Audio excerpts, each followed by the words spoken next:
বাংলাদেশে এখন জনপরিসরে আলোচনার অন্যতম প্রধান বিষয় মব ভায়োলেন্স বা দলবদ্ধ সহিংসতা। অনেকে একে মব সন্ত্রাসও বলছেন। জনমনে এ নিয়ে আতঙ্ক বা ভয়ের পরিবেশ তৈরি হয়েছে। বেসরকারি মানবাধিকার সংস্থা আইন ও সালিশ কেন্দ্রের তথ্য বলছে 10 মাসে মবের শিকার হয়ে এবং গণপিটুনিতে সারা দেশে 174 জন মারা গেছেন। পুলিশও রেহাই পাচ্ছে না মব ভায়োলেন্স থেকে। আসামি ছাড়িয়ে নেওয়া এবং বেআইনি দাবিতে থানা ও পুলিশের যানবাহন ঘেরাও করে হামলা হচ্ছে। পুলিশ সদর দপ্তরের সূত্র বলছে 10 মাসে পুলিশের ওপর হামলার ঘটনায় 477টি মামলা হয়েছে। মধ্যযুগীয় এ বর্বরতা কোনো ক্ষমতাহীনের পক্ষে চালানো সম্ভব নয়। বাস্তবেও আজ পর্যন্ত ঢাকা সহ দেশের বিভিন্ন স্থানে সংগঠিত মব সহিংসতার নাম এসেছে বর্তমানে প্রভাবশালী রাজনৈতিক দল বিএনপি, জামায়াত বা এনসিপি সদস্য বা সমর্থকদের।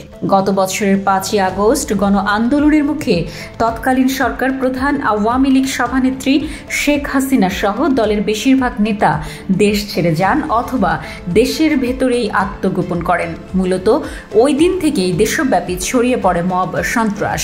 আওয়ামী লীগের নেতাকর্মীদের বাড়িঘর, ব্যবসা প্রতিষ্ঠান জ্বালিয়ে দেওয়া, তাদের পিটিয়ে হত্যা করার পাশাপাশি বিভিন্ন স্থানে ধর্মীয় ও জাতিগত সংখ্যালঘু মানুষদের বাড়িঘর, ব্যবসা প্রতিষ্ঠান ও উপাসনালয়ে হামলা চলে।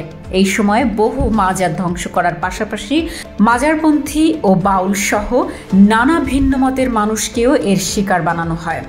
2024-এর গণ অভ্যুত্থানে অংশগ্রহণকারী অনেকেও নিছক মবতন্ত্র বা অন্তর্বর্তী সরকারের সমালোচনা করার কারণে মব সহিংসতার শিকার হন। গত কয়েক মাসে মব সৃষ্টি করে ধানমন্ডির 32 নম্বরে বঙ্গবন্ধু শেখ মুজিবুর রহমানের ঐতিহাসিক বাড়ি ও স্মৃতি জাদুঘর সহ সারা দেশে মুক্তিযুদ্ধের স্মৃতিবাহী সৌধ স্তম্ভগুলো গুড়িয়ে দেওয়া হয়। এইসব ন্যাক্কারজনক ঘটনাবলীর কোনোটির জন্য বিএনপি, জামায়াত, এনসিপি সম্মিলিতভাবে আর কোনোটির জন্য এককভাবে দায়ী বলে অভিযোগ আছে। তবে লক্ষণীয়, বিএনপির কেন্দ্রীয় নেতৃবৃন্দ মব সহিংসতার সমালোচনা করলেও জামায়াত, হেফাজত, এনসিপির অবস্থান ভিন্ন। বিবিসি বাংলায় 11 জুলাই শুক্রবার প্রকাশিত এক প্রতিবেদন থেকে জানা যায়, বিএনপির মহাসচিব মির্জা ফখরুল ইসলাম আলমগীর সংবাদ মাধ্যমটিকে বলেছেন, মবের মতো কর্মকাণ্ডকে তাদের দল কোনোভাবেই প্রশ্রয় দিচ্ছে না। তিনি বলেন, অন্তর্বর্তী সরকার আইন শৃঙ্খলা পরিস্থিতি সেভাবে নিয়ন্ত্রণ করতে পারেনি। এছাড়া পুলিশের প্রতি মানুষের আস্থা ফেরানো সম্ভব হয়নি। মব থামাতে না পারার পেছনে এই বিষয়ে অন্যতম কারণ বলে তিনি মনে করেন। অন্যদিকে জামায়াতে ইসলামীর জ্যেষ্ঠ নায়েবে আমির সৈয়দ আবদুল্লাহ মোহাম্মদ তাহের বিবিসি বাংলাকে বলেছেন, গত 15.5 বছরে যারা অপরাধ করেছেন সরকার তাদের সঠিকভাবে আইনের আওতায় আনতে পারেনি। সে কারণে সে সময় নির্যাতিতদের ক্ষোভের বহিঃপ্রকাশ ঘটেছে অনেক ক্ষেত্রে। আর জাতীয় নাগরিক পার্টি বা এনসিপির জ্যেষ্ঠ যুগ্ম আহ্বায়ক আরিফুল ইসলাম আদিল বিবিসি বাংলাকে বলেছেন, অনেক মানুষের মধ্যে ক্ষোভ আছে, স্থানীয়ভাবে অনেকের মধ্যে বিদ্বেষ আছে, এর থেকেও মবের ঘটনা ঘটেছে। এর আগে হেফাজতে ইসলামের নেতারাও বিবৃতি দিয়ে মব সন্ত্রাসকে জনরোষ হিসেবে বর্ণনা করেন। রাজনৈতিক ও বিশ্লেষকদের মতে এসব ঘটনায় অন্তর্বর্তী সরকারের ভূমিকাও প্রশ্নের ঊর্ধ্বে নয়। যদিও সরকারের শীর্ষ মহল থেকে একাধিকবার মবের বিরুদ্ধে কঠোর ব্যবস্থা নেওয়ার কথা বলা হয়েছে, বাস্তবে তা দেখা যায়নি। বরং সরকারের তথ্য উপদেষ্টা সামাজিক মাধ্যমে ফেসবুকে বিবৃতি দিয়ে জামায়াত ও এনসিপি সুরে মব সন্ত্রাসকে জনরোষ বলেছেন।